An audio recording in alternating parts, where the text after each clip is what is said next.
Aleluia. Meus irmãos, a paz do Senhor Jesus, amém, queridos? Vamos abrir a palavra do Senhor. Tem uma palavra de Deus hoje para o seu coração.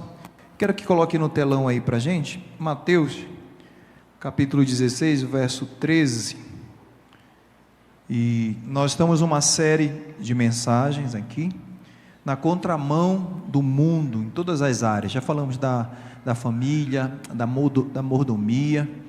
E hoje eu quero tocar num assunto aqui pontual, sobre igreja, amém? Quem é igreja aqui? Diga amém. Eu quero que você entenda como igreja, o que é que tem acontecido na atualidade.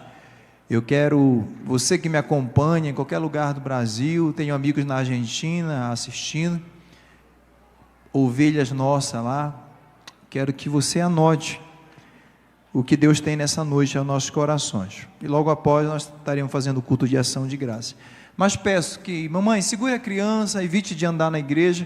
Vamos agora ouvir a palavra de Deus. Então vamos fazer o máximo de silêncio para não atrapalhar o nosso irmão que está ao nosso lado. Amém? Olha que interessante, Mateus capítulo 13, Jesus nas suas andanças ali, a palavra do Senhor lá em Mateus capítulo 16, 13 diz assim: chegando Jesus às partes de Cesareia de Filipe, interrogou os seus discípulos dizendo: quem diz os homens ser o filho do homem? Jesus ali com seus discípulos querendo saber o que as pessoas, ali a sociedade achava dele. E aí continua, e eles disseram: olha Jesus, uns dizem que você é João Batista, outros Elias, outros Jeremias, ou um dos profetas. E vós? Jesus pergunta: e vós? Quem dizeis que eu sou? Aí Pedro, nós ouvimos aqui a pregação de domingo, Pedro sempre ali ansioso, ele pula e fala, Simão Pedro respondendo disse: tu és o Cristo, o Filho do Deus vivo. Do jeito que você está, feche seus olhos. Pai Todo-Poderoso, nós te agradecemos, Senhor, por esta palavra. Fala, Senhor, nossos corações de forma profunda. Queremos ter o entendimento da verdadeira e a legítima igreja, Senhor. Se precisamos voltar, Senhor, com nosso coração para aquilo que é santo, para aquilo que é puro, uma igreja cristocêntrica. Nos ajuda nessa noite, Senhor, a pontuar aquilo que o teu coração, não o meu, precisa nessa noite, em nome de Jesus. Então, amados, igreja na contramão do mundo. Vivemos uma época, preste muita atenção aqui aos adolescentes, nós vivemos uma época muito difícil para a igreja. Nunca, irmãos, na história da igreja, nós tivemos essa mistura, nós tivemos essa confusão que tem tido. Igrejas estão cada vez mais parecidas com o mundo. Então, igrejas, elas muitas das vezes parecem mais boates, parecem mais bares do que igrejas. Eu, como pastor dessa igreja, eu recebo propostas aqui em Águas Claras. Pastor, o senhor, eu só pareço jovem, eu tenho 46 anos. Pastor, o senhor é um pastor jovem. Vamos adotar algumas adaptações na igreja. Irmãos, o povo assembleano, ele é um povo bíblico, nós somos uma igreja bíblica. Então a nossa igreja ela é uma igreja cheia, graças a Deus, ela não comporta. Nós vamos precisar fazer um outro culto, porque nós não estamos atrás aqui, irmãos, de pegar uma imagem de milhares de pessoas aqui de forma superficial e mostrar, olha, nós estamos crescendo. Não é o nosso propósito. Nós queremos aqui ser uma igreja cristocêntrica, bíblica, uma igreja discipuladora. Então, nós temos visto, todos os dias alguém me manda uma novidade. Nós somos uma igreja na contramão do mundo. Então, deixa eu tentar passar aqui. A distinção entre o sagrado e o secular tem sido diluída. Em muitos templos que deveriam ser casas de oração se tornaram locais de entretenimento. Muitas igrejas que eram chamadas casa de oração. Quem lembra aqui que a igreja Assembleia de Deus era chamada casa de oração? Quem lembra disso? A nossa igreja, o nome já foi assim, você chegava na frente de uma igreja, estava escrito lá, casa de oração Assembleia de Deus. Eu sou dessa geração, irmãos. Onde nós chegávamos tinha o círculo de oração. Mas pastor, cadê o círculo de oração das igrejas? A nossa igreja tem um ciclo de oração aqui 3 vezes por semana, poderoso, e vivemos em contínua oração. Mas irmãos, nós vivemos igreja que as pessoas podem entrar com um pedaço de pizza, as pessoas para entretenimento elas podem entrar com pipoca. Irmãos, já tentaram fazer proposta para mim aqui, falar: olha pastor, o senhor não sabe o quanto rende pipoca. Eu não tenho dúvida, irmãos. Você acha que se eu pintasse essas paredes de preta, tivesse fumaça? Sinceramente, irmão, você acha que eu sou burro? Você acha que essa igreja não estava 5 cultos aqui no domingo? Com certeza estaria. Mas nós decidimos manter a nossa identidade como igreja. É difícil em meio a essa sociedade, mas nós estamos mantendo aqui a nossa identidade. Igreja, ela tem que causar desconforto. O evangelho, irmãos, ele causa desconforto no nosso coração. Sim ou não? Então, se você quer conforto, talvez essa aqui não seja a tua igreja. Porque o evangelho, ele confronta, ele traz desconforto ao nosso entendimento, ao nosso raciocínio, a nossa lógica. Igreja não é para entretenimento.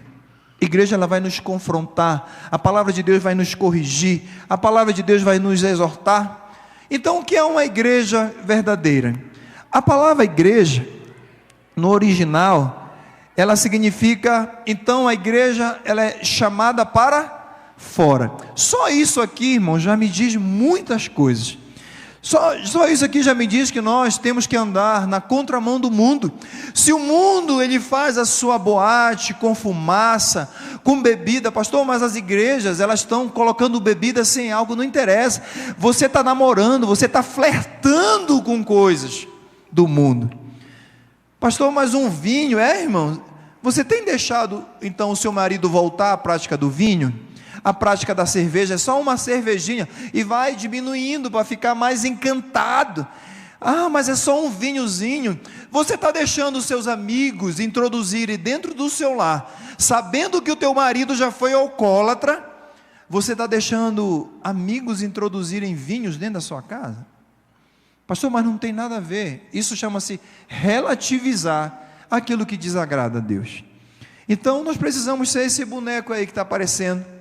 Nós somos chamados para fora, nós somos chamados para sermos diferentes. Irmãos, se você está sendo confundido, se a tua igreja, você que me assiste, está sendo confundida com o mundo, você não é igreja.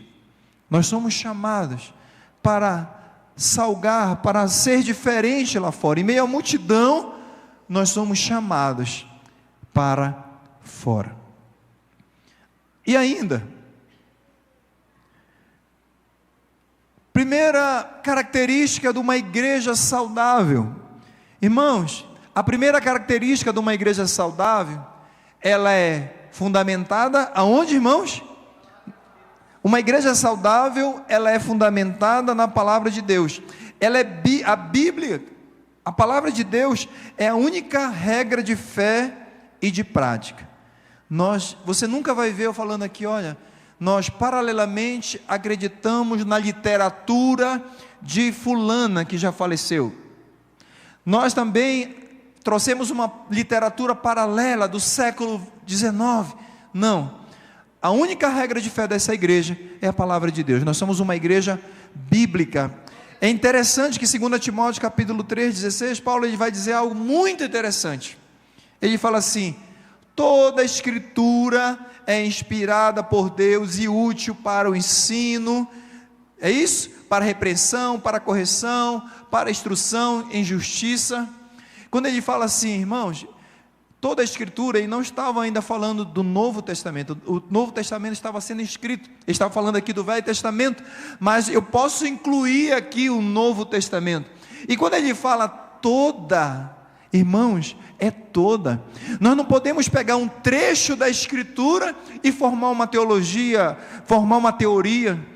Quando Paulo fala toda é toda, mas ele fala assim, toda a Escritura é inspirada, ou seja, irmãos, toda a Escritura, essa palavra no original, inspirada por Deus, significa, ela teve o sopro de Deus, aleluia. Quando você então abre a Bíblia e lê qualquer parte da Escritura, você está lendo algo inspirado, que foi soprado pelo próprio Deus, aleluia. Como pode então uma igreja que se diz igreja, um evangelho que se diz evangelho, uma igreja que está na contramão do mundo, relativizar, querer atualizar as Escrituras? A nossa igreja é uma igreja bíblica, e aqui, irmãos, nós pregamos o Velho Testamento, pregamos o Novo Testamento, pregamos contra o divórcio, contra o pecado, contra a pornografia, sim, porque nós estamos na contramão do mundo. Ele fala inspirada, ele fala assim, mas também ela é inspirada por Deus e útil, ou seja, ela traz vantagem. A palavra do Senhor, ela nos instrui, ela é benéfica e vantajosa para o ensino. Que ensino, pastor? 3 coisas: o ensino de Deus, você vai aprender aqui na revelação, Deus ele se revela, a Bíblia é parte da revelação daquilo que Deus é. Não daria para colocar num livro como esse toda a revelação, mas Deus colocou parte da revelação de quem Ele é nas Escrituras. Então, revela Deus, as Escrituras revelam Cristo, olha que maravilhoso, e a Escritura revela a salvação, o plano de salvação para a nossa vida, isso enche o nosso coração. Amém, queridos? Como eu faço para conhecer Jesus? Irmãos, você vai conhecer Jesus através das Escrituras. Como eu faço para conhecer e ter maior intimidade com Deus? Escrituras sagradas, aleluia. Como eu faço então para eu desenvolver a maturidade? Escritura, irmãos. É por isso que nós estamos, é muito pertinente, todo o tema aqui que nós ministramos, eu tenho certeza que vem do coração de Deus. Essa é uma época boa, essa é uma época pertinente, para nós falarmos sobre a igreja na contramão do mundo, na contramão dessa época. Mas ele fala assim também, ela é inspirada para o ensino, para a repreensão. No original, essa palavra é para refutar alguma coisa que está errada. Querido, a Escritura, quando Paulo fala, olha, ela refuta alguma coisa que está fora do lugar, alguma coisa que não está bem. Se o coração não está bem, a Escritura ela vai te ensinar a voltar. É o bom GPS que ela faz você voltar ao caminho, aleluia. Ela vai te instruir a orar, ela vai te instruir, a Escritura ela vai nos instruir, então ela vai trazer de volta para o caminho. Por isso que ela repreende, refuta, convencer do erro. Mas para que tudo isso? Ele fala assim, para a correção. A Escritura, irmãos, só a Escritura, ela pode nos tirar da direção errada e nos colocar numa direção certa, conforme a vontade de Deus. E para a instrução da justiça, ou seja, disciplina. Irmãos, como eu te falei, às vezes as pessoas chegam aqui e falam, pastor, o senhor fala muito. Na última Santa Ceia, eu falei de pecado, minha esposa falou da volta de Jesus, e um irmão, assim inocentemente, falou, pastor, o senhor poderia maneirar mais. Falou, olha, então, porque na minha igreja, a palavra de domingo era mais açucarada. Eu falei assim para ele, mas eu preciso te tirar dessa zona. Eu percebo pela tua postura, que todas as mensagens que você ouvir eram uma mensagem açucarada. Porque, irmãos, o Evangelho ele é confrontador com aquilo que nós estamos pensando. O Evangelho ele precisa nos confrontar, senão não há mudança de postura. Você vai passar aqui 30 anos, 40 anos, sendo um crente mesquinho, pecador, que empresta dinheiro e não paga, que mente, que relativiza pecado. Mas Deus, Ele quer fazer algo novo. Ontem, eu estava orando, e um grande empresário, eu olhei para ele e falei, se você quer mesmo, ele quer montar uma rede no Brasil todo, Eu falei: você quer que Deus te abençoe? Ele falou assim: eu quero. Você está disposto a pagar o preço? Ele falou: eu quero. Eu falei assim, diante de Deus, eu estou aqui no altar, eu falei assim: olha, entra em santidade, pega todos os erros que você tem cometido, eu falei para ele, todos os pecados que você sabe que você está cometendo, eu falei, e para agora, para hoje. Ele falou assim: pastor, eu vou fazer isso. Ele falou isso. Eu falei: sabe por quê? Porque Deus trabalha com princípios. Irmãos, você não sabe o poder de nós nos santificarmos, o poder desse esforço de santificar como igreja, santificar como pai, em todas as áreas. Como eu falei para vocês, em todas. Quando falar em todas, em todos. Para que, aí fala o verso 17, para que o homem de Deus seja apto. O que é isso? E no original, da ideia de maturidade, para que o homem de Deus, a mulher de Deus, irmãos, amadureça. Irmão, pare de bater com murro em ponta de faca. Pastor, a minha vida não rompe, eu oro e as coisas não acontecem. Ei, faz uma autoanálise do teu evangelho, daquilo que você acredita. Para de relativizar pecadinho, pecadão. A Escritura vai nos ensinar, irmãos. É toda a Escritura, todas as áreas da nossa vida, amém? Então, ela é disciplina para que o homem seja rápido, ou seja, irmãos, não há completude daquilo que Deus tem, se nós não estudarmos a Bíblia. Para que o homem tenha maturidade, irmãos, aprenda uma coisa aqui, você não ganha maturidade fazendo 30 dias de jejum, isso não está na Bíblia. Você não ganha maturidade rodando no manto, plantando pirueta e vai para... Não ganha, isso não ganha maturidade. Mas se você quer ser um crente maduro, seja especialista na palavra de Deus, aleluia. Saiba discernir a palavra de Deus, saiba responder, saiba se relacionar com essa palavra, ter uma resposta de Deus baseado nessa palavra. Mas interessante, a sociedade ela não quer santidade. Então, primeiro ponto, uma igreja saudável. Pastor, uma igreja cheia, ela pode estar doente? Pode. Uma igreja saudável pode estar vazia? Pode. Ela está num processo. Nós passamos aqui muito tempo nesse processo, mas firmamos a nossa identidade.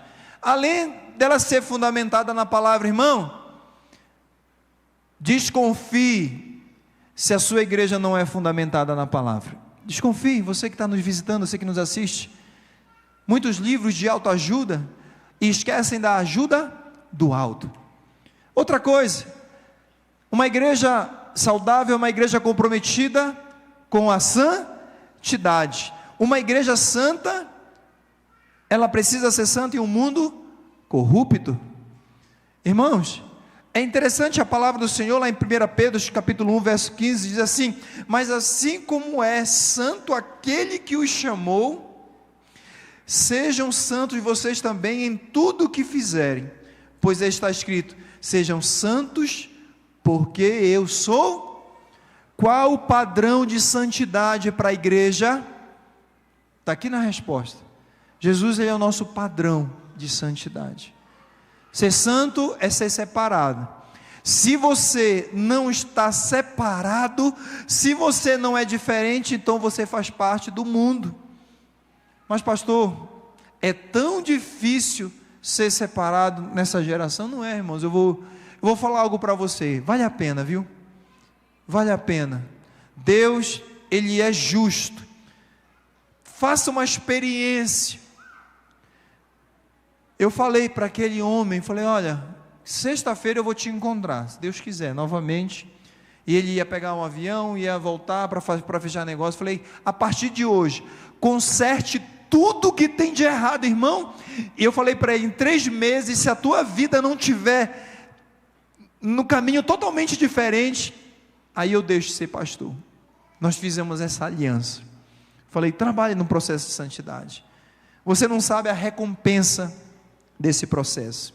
Terceiro lugar, de uma igreja saudável, é um lugar de adoração o quê? Genuína. Por quê, irmãos? Porque os verdadeiros adoradores adorarão o Pai em espírito e em... Se existe a verdade no meio da adoração, é porque existe uma adoração? Sim ou não? Adoração fingida, irmãos, é aquela pessoa que usa máscara na adoração, na frente da multidão levanta a mão, e às vezes faz biquinho, e pega o celular com a mão direita, e levanta a mão esquerda, e tira uma foto para o Instagram. Irmãos, é uma adoração ali, as pessoas falam, nossa, como aquele irmão é santo. Não, irmão, não é uma adoração genuína, isso é uma máscara, isso é para o homem ver. Adoração genuína, adora em verdade para Deus ver. Então como é, pastor? Entra no teu quarto, fecha a tua porta, e o teu pai que está em secreto, ele vai te recompensar publicamente. Entra no teu quarto.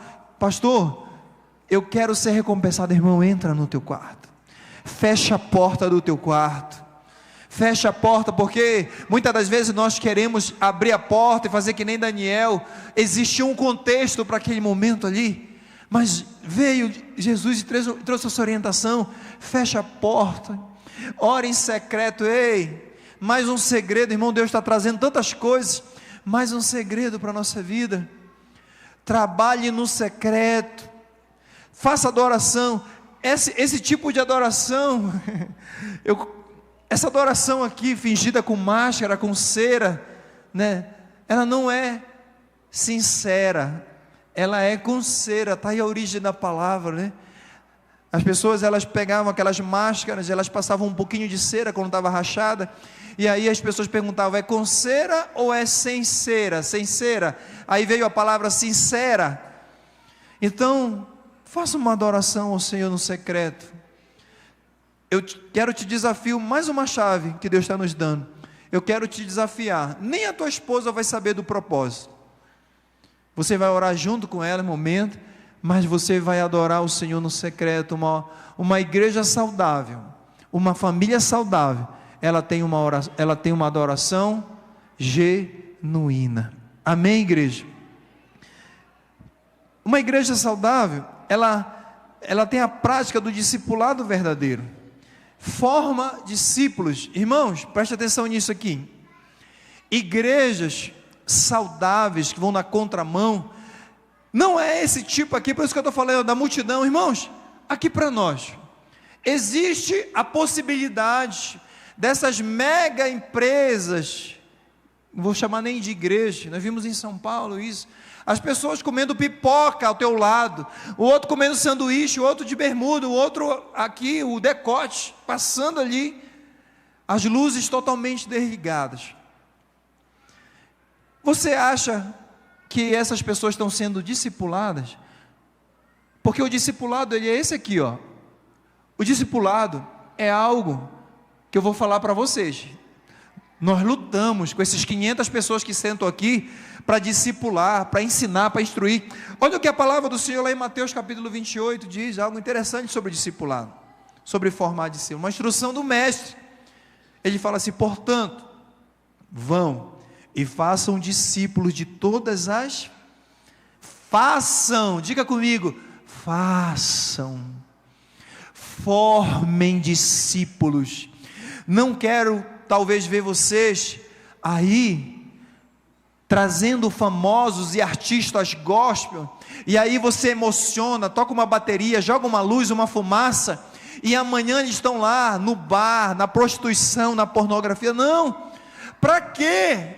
Jesus está falando assim: eu vou contar para vocês aqui um segredo, para vocês enraizarem esses crentes, para vocês acompanharem. Irmãos, Jesus, ele formou discípulo, pastor, ele formou 12 homens, que formaram outros discípulos, que formaram outros, e até nos dias de hoje, a liderança que começou com Jesus, nós estamos aqui, formando discípulos. Ele fala assim: façam discípulos de todas as nações, batizando-os em nome do Pai, do Filho e do Espírito Santo, ensinando, diga comigo, ensinando. Uma igreja saudável, ela ensina. Uma igreja saudável, esse culto de ensino é uma bênção nossa, porque, irmãos, se tem igreja vazia, é no culto de ensino. Você pode estar dizendo, não pastor, eu vim só pelo jantar e para o aniversário da pastora, deixa eu ver, Não, a nossa igreja sempre é uma bênção nas quarta-feiras.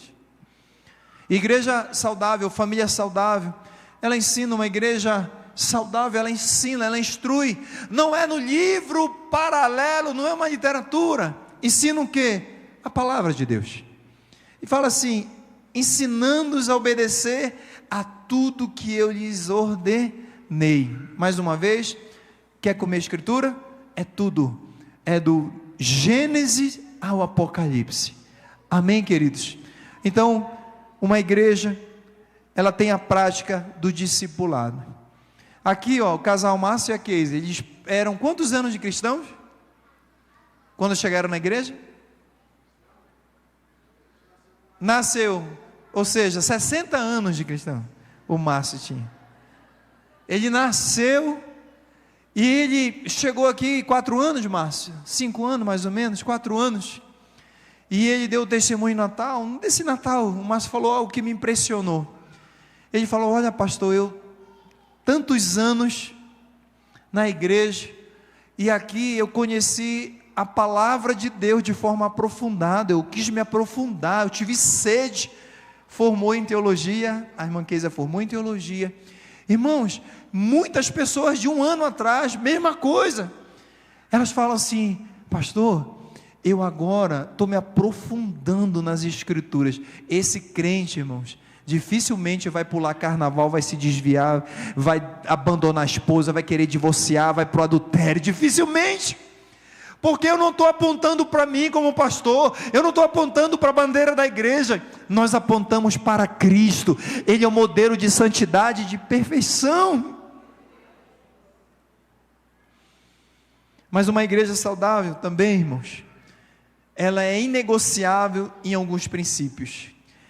Não negocia a verdade do Evangelho. Não adianta tentar seduzir. Não adianta. Por quê, pastor? Porque nos dias de hoje, algumas igrejas já estão relativizando o casamento heterossexual. Algumas igrejas estão negociando, irmãos, e transformando em bar, em boate. Muitos pecados têm sido relativizados. Pega uma palavra ali, ó, você vê, irmãos, igreja não bíblica é aquela igreja que pega um trechinho da Bíblia, o pastor só sabe aquele trecho da Bíblia, o Senhor é meu pastor e nada me faltará, e ali começa a falar coisas do livro, e começa a falar coisas dele mesmo, porque no ano de 2025, Deus, eu estava no avião, eu estava doente, eu estava assim, irmão, tá pastor, e quando é que você vai falar das escrituras? Quando é que você vai falar do pecado? Quando é que nós vamos confrontar mediante a palavra do Senhor? É dura essa palavra, né, irmãos? Mas o meu dever não é deixar você pecar em paz, esse é o meu dever como pastor. Então, uma igreja saudável, irmãos, ela não negocia. Aqui nós não negociamos. O pastor Marcelo evita, eu evito de entrar na sala, até da tesouraria. A nossa tesouraria, ela é transparente.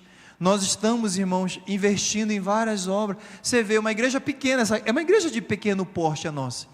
E nós estamos abrindo igrejas em vários lugares ao mesmo tempo. Irmãos, vale a pena, eu estou dizendo para você, ei, vale a pena não negociar a verdade do Evangelho, sim ou não? Se Deus faz isso com a nossa igreja, irmãos, Ele vai fazer também na tua vida. Não negocie isso, amém? Deixa eu correr aqui, que já estou me olhando feio aqui, pessoal da cerimônia. Igreja saudável tem um compromisso inegociável com a pregação expositiva da palavra, discipulado e a santidade. Eu gosto do C.S. Lewis, ele diz assim, se você quer uma religião que faça sentir-se confortável, eu definitivamente não recomendaria o cristianismo. O cristianismo, ele nos tira dessa zona que está confortável. Que maravilha isso, irmãos. Então, irmãos, quando nós estivermos falando de pecado, dá glória a Deus, porque eu nasci pegando chicotada do meu pai, eu nasci pegando meu pai pastor, e ele dava rimpada no pecado, e eu ficava com medo. E quando chegou a minha adolescência, eu não saí da igreja, eu não fui para o mundo provar o mundo, porque o meu coração estava ardendo de temor, claro, sim, temor, tinha ficado aqui no meu coração temor. Então cada uma dessas crianças aqui, papai, mamãe, crianças, cada uma dessas crianças, Deus nessa noite está implantando o seu temor no sentido de respeito no coração delas. Então, quando lá na UNB, quando lá na Universidade X, na Católica, falou, olha, prova que é só algo que Deus fez, é uma maconha. Falou, não, eu não negocio, eu já saí dessa zona que você está, uma zona de conforto onde o mundo anda, eu estou na contramão do mundo, aleluia. Se o mundo manda fazer isso, é porque está errado, eu sou da contramão do mundo. É interessante que o Ainer Cordeiro, ele diz assim, a igreja não precisa ser atraente ao mundo, ela só precisa ser atraente a... Pastor, muitos pastores eles acompanham a nossa série de mensagens. Eu quero ser um pastor de pastores agora, porque nós temos pastores aqui das nossas congregações também, que eu sou o pastor deles. Você quer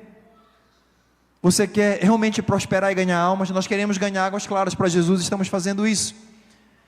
Então, seja uma igreja atraente a Deus, nos princípios, na seriedade, na transparência. Seja uma igreja, você pastor, seja atraente a Deus, não ao mundo. Não adianta, irmãos, igrejas superficiais que nascem, aquela multidão amanhã estão vazias. As pessoas estão indo para o inferno com as igrejas cheias. Mas, irmãos, eu acredito que se nós estamos firmes nessa palavra, nós iremos encontrar com Ele naquele grande dia e morar na glória com o nosso Senhor. Eu quero só deixar aqui uma frase de Jesus, que Ele diz assim: as portas do inferno não prevalecerão contra a igreja. Fique de pé, amada igreja. Eu quero te dizer que apesar do mundo, apesar das boates, apesar das empresas, apesar da confusão, irmãos, eu estou pregando para que você não tome decisões erradas. Pastor, eu quero um evangelho mais açucarado, eu quero uma palavra mais leve.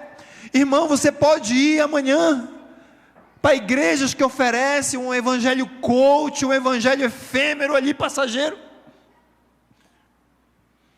mas talvez a tua salvação não esteja garantida, porque o que garante, irmãos, a salvação é o evangelho de Jesus Cristo. Ele é confrontador, ele muda, ele transforma, aleluia, ele transforma os nossos corações. Eu quero que você feche seus olhos, nós vamos orar agora, aleluia. Eu vou continuar talvez na próxima, na outra semana, e nós vamos continuar, tinha pelo menos mais uns 5 slides, mas nós vamos ganhar tempo aqui. Feche seus olhos. Maravilhoso Deus e Pai Todo-Poderoso, nós queremos te agradecer, nós queremos ser, meu Pai, uma igreja saudável, famílias saudáveis. Obrigado pela tua palavra, Senhor, porque ela é viva e eficaz e mais penetrante do que uma espada de 2 gumes, Senhor. Ela pode penetrar no nosso coração e gerar transformação e mudança e postura, Senhor. Não deixa eu relativizar, Senhor, a pornografia, o pecado. Não deixa eu relativizar a bebida que quer entrar, Senhor, por portas, a bebida que quer, Senhor, trazer depois o alcoolismo, a bebida que está talvez entrando, Senhor, para devastar famílias. Nós repreendemos em nome de Jesus todo o pecado, ele foi dissipado, toda a escravidão, esse homem que está escravo, essa mulher, essa família que o pecado está tentando escravizar, em nome de Jesus, seja neutralizado, pecado da mentira, pecado, Senhor, que estão encobertos, em nome de Jesus. O Senhor, meu Pai, visita agora e tira, meu Pai, da escravidão, liberta, algemas e prisões são quebradas hoje, em nome de Jesus. Nós profetizamos, Pai, onde havia pecados de estimação, nessa noite, nós declaramos a vitória de Jesus sobre cada pecado, em nome de Jesus. Amém, igreja? Poder assentar, por gentileza. Eu gostaria já do cerimonial chamar a irmã Dani, que vai dar continuidade no culto de ação de graças.